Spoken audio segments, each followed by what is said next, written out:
Tonight, I took the 9 p.m. Jetblue flight from New York to LAX. I just got home, but I want to write all this down before I forget, even though it's 3:45 a.m. When I got on the plane, I walked to my seat 20F, a window seat I had specifically booked, but there was someone sitting already in my seat. A youngish looking man, maybe late 20s. It turned out he was 32. Quite burly, wide crew cut, lots of tattoos, gang looking maybe. "Hey man, that's my seat," I said. A quick drawling, "Fuck you, it's mine now," was the response I got. I sat down next to him, mumbling charming. A few minutes later, a Japanese couple comes into the plane. The man has the aisle seat next to me, and the woman has the seat behind him, and he asks if they can sit together, and I happily oblige. We take off. About an hour into the flight, the Japanese lady who was sitting next to Hoodie gets up and trades with her husband. Hoodie wants to get up.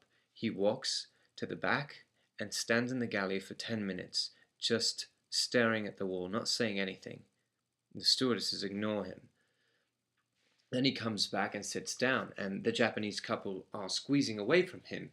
He starts ripping up magazine paper and licking it. Then he starts putting the paper on the mini TV screen in front of him. The lady calls the stewardess and she comes over and she asks him to stop. Then he wants to get up again. This time he walks to the front. And I go back and I tell one of the ladies that he's acting weird, and I'm really not sure that it's a good idea that he's hanging around in the front where all the buttons for the door are. In the front, I see some sort of exchange with him and a lady who was coming out of the loo. Then he starts back the aisle and stops halfway. And he just stands there in the aisle, waiting, not saying anything, looking at a man for around 5 minutes like he wants to fight him. The Japanese look worried. I go back and I say to the stewardess, "Isn't there an air marshal who can come and sit next to Hoodie?" She says no, because they are not allowed to identify themselves. The air marshal are only there to protect the cockpit door and the pilot. The stewardess calls the pilot. He says there's another air marshal who's off duty that is on board. The Japanese couple get up and stand in the back. The plane is totally full and there's nowhere else for them to sit. And then the off-duty guy comes. He sits down next to Hoodie and they exchange a few words, and I'm right behind now, and I start hearing Hoodie shout, fuck you, man, fuck you," many times. And Hoodie tries to get up, but the air marshal blocks him. More fuck yous. And then Hoodie throws his vodka, and the vodka misses, and it hits the lady on the next aisle. And then the stewardess come up and try to talk to Hoodie, to no avail. And then they look around and they ask if anybody wants to sit next to him. As a Japanese couple reviews, and the air marshal sits away from Hoodie, I'm feeling a bit guilty for switching with the Japanese couple, and I volunteer to sit next to him. "Let's talk," I say. Hoodie, who's called Marco, says, "I know he's a cop," to the air marshal, and then he looks at me and growls, "You must be a cop too." "How many American cops do you know that have an English accent?" I say. "You're fucking security." "No, I'm not. I'm going to sit down and we're going to talk about films. Do you like films?" "Yes." I sit. The smell of alcohol is incredible. "Do you like movies?" "Fuck you." "Do you go to films?" "Fuck you." "Do you write at all?" "Fuck you." "Yes." "Where did you grow up?" "I'm a fucking Marine, man. Don't fuck with me. I will kill you." "Come on. What have you written?" "I wrote a short story yesterday." "Really, Marco? What was it about?" "A kamikaze pilot. He sees his kids and his wife in a flashback just as he crashes." This is not particularly reassuring conversation 20 rows from the cockpit. So I say, "Where did you grow up?" "Lower East Side, man, New York, shooting heroin. My father killed his father, who was a bad man, and my father's dead. I live in Queens now. I went to the Marines to get off drugs." Then he pulls a canister out from his pocket, and it's filled with little green pills.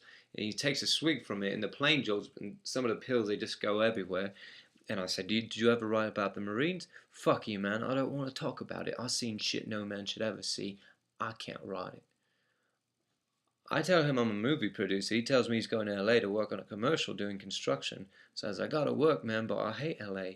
I turn to the air marshal and I say, I think I can keep him from talking for the next 2 hours until we get to LA.